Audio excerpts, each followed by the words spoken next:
ये आकाशवाणी रायपुर है। छत्तीसगढ़ी समाचार बुलेटिन के संग विभास कुमार झा के जय जोहार।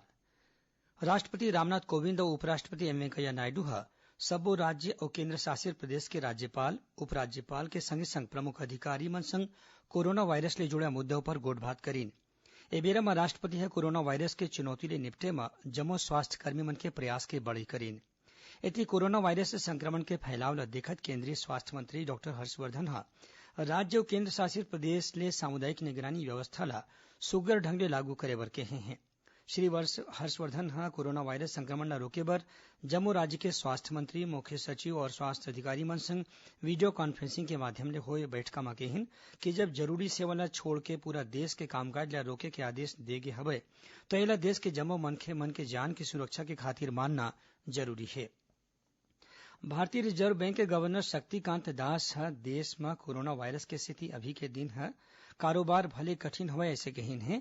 फेर ए दरी फसल के भारी उत्पादन के भरोसा ल देखत देश म अनाज की कीमत बाढ़े के संभावना नहीं है। श्री दास आज घोषणा करीन कि सब्बो किसम के कर्जा के मासिक भुगतान म 3 महीना तक के राहत दे जाही। प्रधानमंत्री नरेन्द्र मोदी ह रिजर्व बैंक के घोषणा के स्वागत करत कहिन कि एखर ले देश म नगदी के समस्या ल रोके म मदद मिलही। इही बीच केंद्रीय वित्त मंत्रालय ह लोगन मन ले केहिन है कि बैंक के बंद रहे के बारे म अफवाह उपर ध्यान न देवय।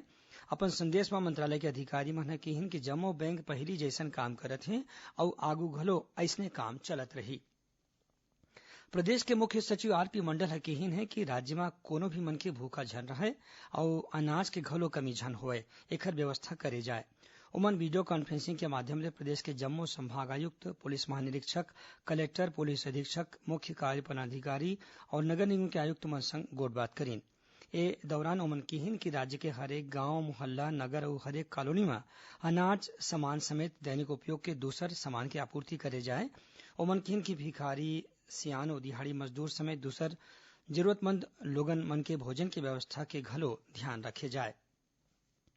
केन्द्र सरकार ह 3 परत वाले फेस मास्क के अधिकतम कीमत 16 रूपया तय कर दे हे। ये कीमत बिना धुलाई वाले मास्क ऊपर 30 जून तक लागू रही। एकर पहिली केन्द्र सरकार ह 2 और 3 परत वाले मास्क की कीमत 8 और 10 रूपया निर्धारित करे रहिस। केंद्रीय उपभोक्ता कार्य सचिव पवन अग्रवाल ह केहिन कि हैंड सैनिटाइजर के उपलब्ध कराए के प्रयास घलो करे जात हे। कोरोना वायरस के संक्रमण ल रोके बर प्रदेश में कतकुन कदम उठाए जावत हे। स्वास्थ्य विभाग के अधिकारी और प्रदेश के आने आने अस्पताल के डॉक्टर के संगे संग उखर टीम कोरोना संक्रमित मरीज के इलाज की व्यवस्था में जुटे हवय। इही बीच प्रदेश के स्वास्थ्य मंत्री टीएस सिंहदेव ह केहिन है कि कोरोना मरीज के देखभाल करइया डॉक्टर अउ स्वास्थ्यकर्मी मन ल मास्क अउ अन्य सुरक्षा उपकरण के जरूरत हवय।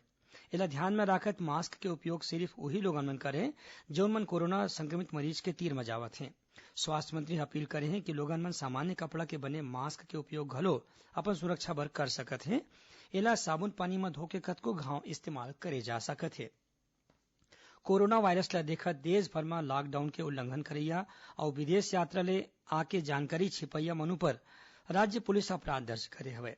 पाछू 24 घंटा के दौरान पुलिस ह भारतीय दंड संहिता के आने आने धारा के तहत रायपुर दुर्ग अउ आने जिला म कुल 20 अपराध दर्ज करे हे। उहें खुर्सीपार पुलिस थाना म दुबई ले लहुटे इमरान अहमद अंसारी अउ खुर्शीद आलम अंसारी के खिलाफ महामारी अधिनियम के तहत घलो कार्रवाई करे गे हे। कोरोना वायरस के संक्रमण ल रोके बर राज्य के नगरीय निकाय क्षेत्र मन म काम करइया स्वच्छता कमांडो मन के सेवा बेरा ल 2 महीना बढ़ाए के फैसला ले गे हे। नगरीय प्रशासन मंत्री डॉक्टर शिवकुमार डहरिया ह एखर आदेश फोन के माध्यम ले अपन विभागीय अधिकारी मन ल दीन हे।